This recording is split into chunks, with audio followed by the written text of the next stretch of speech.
सो मैंने C part जो है वो लिख लिया है। सबसे पहले हम देखते हैं कि हमने इसको सॉल्व किस तरह से करना है।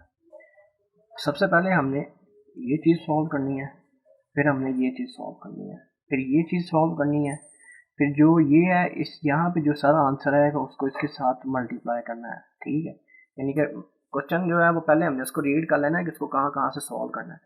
तो आइए इसको शुरू करते हैं। सबसे पहले मैंने इसको इसके साथ मल्टीप्लाई करना है, फिर इसको इसके साथ मल्टीप्लाई करना है। तो ये बन जाएगा 5y जमा माइनस माइनस और 5 7 35, ठीक, 35 माइनस 2y, ठीक है। तो ये हो जाएगा 5y में 2y माइनस किए तो बाकी रह गया 3y, ठीक है, और साथ आ जाएगा माइनस का 35, ठीक है। दूसरी साइड सॉल्व करते हैं। 1 माइनस 3 इंटू, ठीक है, ये 4y जमा 7 वैसे ही आ जाएगा।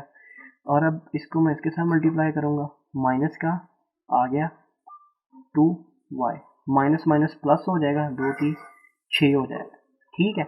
अच्छा, उसके बाद ये 1 माइनस 3 वैसे आ जाएगा, ठीक है। उसके बाद ये आ जाएगा 4y जमा 7 माइनस 2y जमा का 6, 1 माइनस 3 इंटू, अच्छा ये और ये 4y में 2y माइनस किए तो बाकी रह गया 2y, 7 और 6 किया और ये आ गया जमा का 13, ठीक है। उसके बाद 1, इसको मैं अब इसके साथ मल्टीप्लाई करना है और इसको इसके साथ मल्टीप्लाई करना है, ठीक है।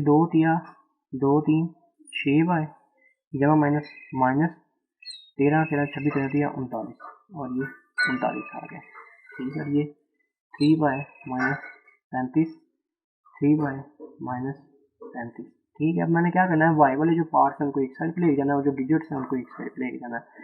तो ये आ गया 3y, ये जो जमा का है ये उधर जाके हो जाए, ये जो माइनस का उधर जाके जमा का हो जाएगा, जमा का 6y, ठीक है। 1 माइनस 39 और ये उधर जाके जमा का 35 हो जाएगा, ठीक है।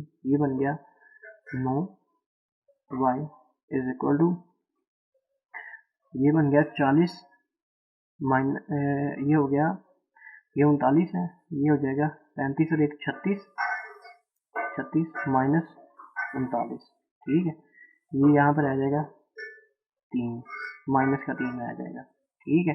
तो ये आ जाएगा y is equal to minus का 3/9, ये 9 इसके साथ मल्टीप्लाई हो रहा है तो उधर जाके ये हो जाएगा डिवाइड, तो आंसर आ जाएगा y is equal to 3 3 9 minus का 1/3। तो यही हमारा आंसर है जो हमने मालूम करना था, सोल्यूशन सेट हमारा, ठीक है। तो ये भी क्वेश्चन हमारा पूरा हो गया। अब नेक्स्ट जो है वो हम क्वेश्चन जो है ना वो 3 स्टार्ट करेंगे।